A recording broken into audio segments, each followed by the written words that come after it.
Crime scenes and acts of violence. Another significant danger faced by the EMT is violence.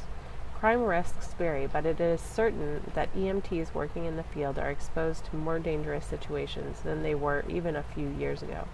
Shootings at elementary and secondary schools, colleges, and shopping malls, as well as terrorist incidents, are now on the minds of EMS providers. Although a majority of calls go by uneventfully, the EMT must be conscious of dangers from many sources, including other human beings. EMTs often envision violence as occurring at bar fights or on the street, but domestic violence, violence in the home, is also a cause for concern. Protection from violence is as important as protection from the dangers of a vehicle collision.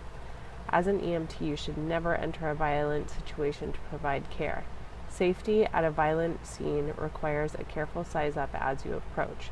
Just as a downed wire signals danger at a collision site, there are many signals of danger from violence that you may observe as you approach the scene, such as fighting or loud voices.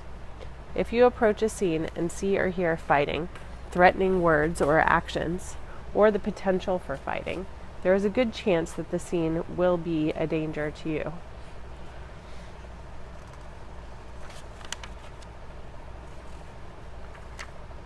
Weapons visible or in use. Anytime you observe a weapon, you must use an extreme amount of caution. The weapon may actually be in the hands of an attacker, a grave danger, or simply in sight. Weapons include knives, guns, and martial arts weapons, as well as any other items that may be used as weapons. Signs of alcohol or other drug use. When alcohol or other drugs are in use, a certain unpredictability exists at any scene. It will not take long for you to observe unusual behavior from a person under the influence of one of these substances. This behavior may result in violence towards emergency personnel at the scene. In addition, there are hazards associated with the drug culture, such as street violence and the presence of contaminated needles. Unusual silence. Emergencies are usually active events. A call that is too quiet should raise your suspicions. Although there may be a good reason for the silence, extra care should be taken. Knowledge of prior violence. If you or a member of your crew has been to a particular location for calls involving violence in the past, extra caution must be used on subsequent calls to the same location. Neighbors may sometimes volunteer information about previous events. When the call is residential or in the street, observe the scene for the signs of danger listed previously and any others you may find. The brief danger assessment may be all that is required to prevent harm to you or your crew during the call.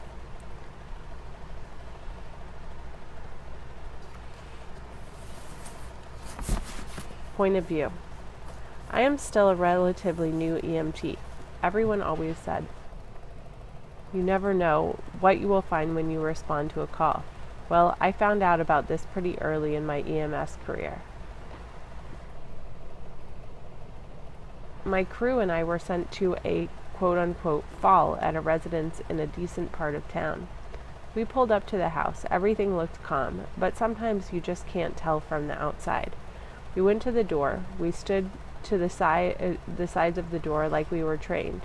We knocked. The woman came to the door, and she looked like she had been through a war. I started to move like I was going into the house, but she pushed the door closed a bit more and kind of peeked out. My first thought was to say, "Come on, let us in.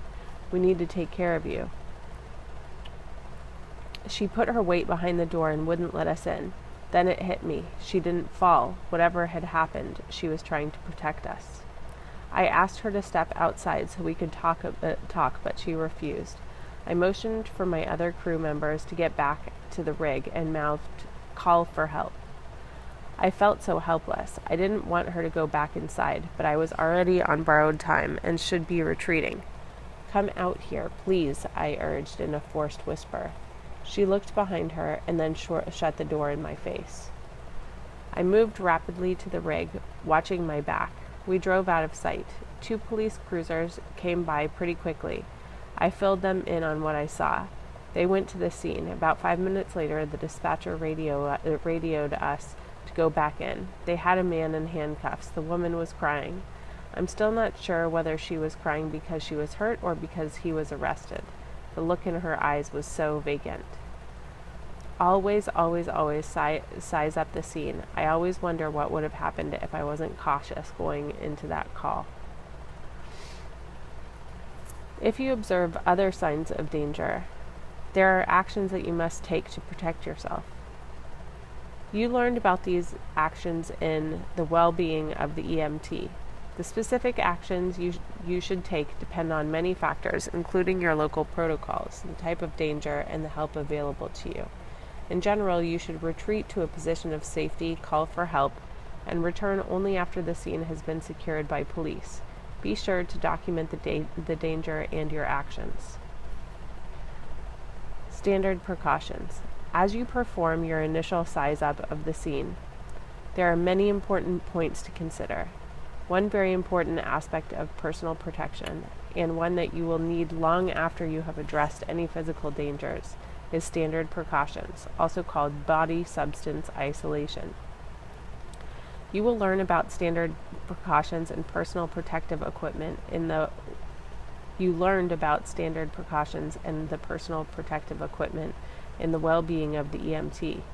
Body substances include blood, saliva, and any other body fluids and contents. All body substances can carry viruses and bacteria. Your patient's body substances can enter your body through cuts or other openings in your skin. They can also easily enter your body through your eyes, nose, and mouth. You are especially at risk of being infected by a patient's body substances when the patient is bleeding, coughing, or sneezing, or whenever you make direct contact with the patient, as in mouth-to-mouth ventilation. Infection is a two-way street, of course. You can also infect the patient. For example, a vehicle collision that is likely to have caused severe injuries with bleeding. All personnel should wear protective gloves and eyewear. Since this potential hazard can be spotted before there is any contact with the patient, everyone should be wearing gloves before beginning patient care. If a patient requires suctioning or spits up blood, this would be another indication for protective eyewear and a mask. Whenever a patient is suspected of having tuberculosis or another disease spread through the air, wear an N95 or high efficiency particulate air HEPA respirator to filter out airborne particles the patient exhales or expels. A key element of standard precautions is always to have personal protection equipment readily available, either on your person or as the first items you encounter when opening a response kit. Remember that taking proper standard precautions early in the call and evaluating the need for such precautions throughout the call will prevent needless exposure later on. Nature of the call. After you have ensured scene safety and taken the appropriate standard precautions, it is important to determine the nature of the call by identifying the mechanism of injury or the nature of the patient's illness. Mechanism of injury. The mechanism of injury is what causes an injury.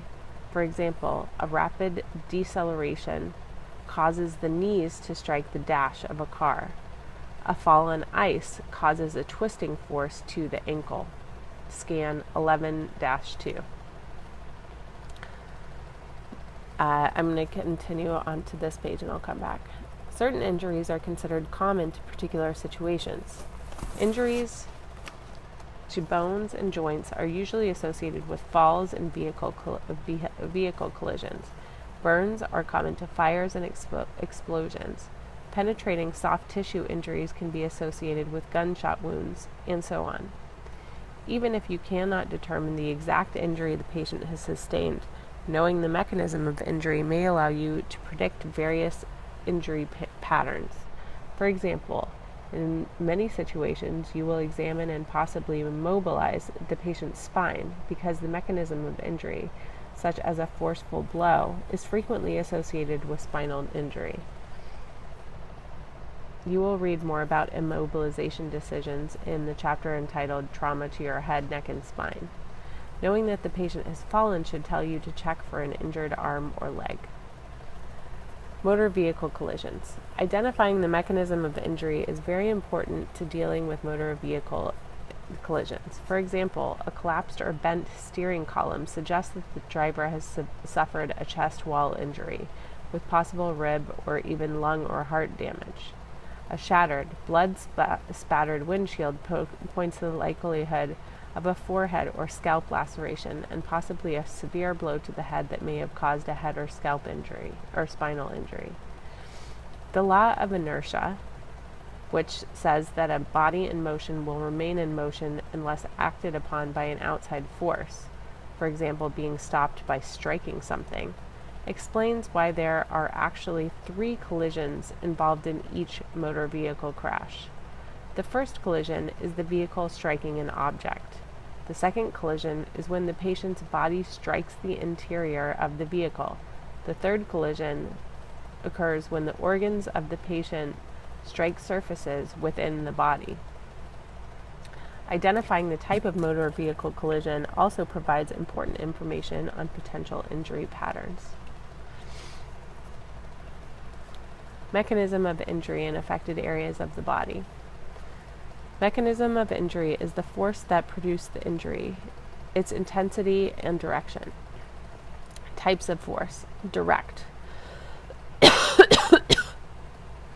Twisting. Forced flexion or hyperextension.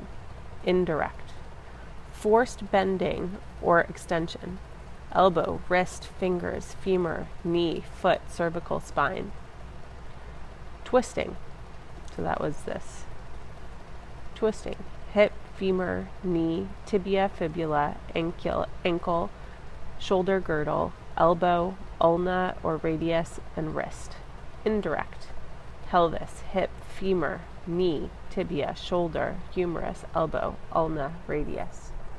Direct or lateral blow. Knee, hip, femur, very forceful. Direct downward blow. Clavicle, scapula. Direct lateral blow. Clavicle, shoulder girdle, humerus, scapula.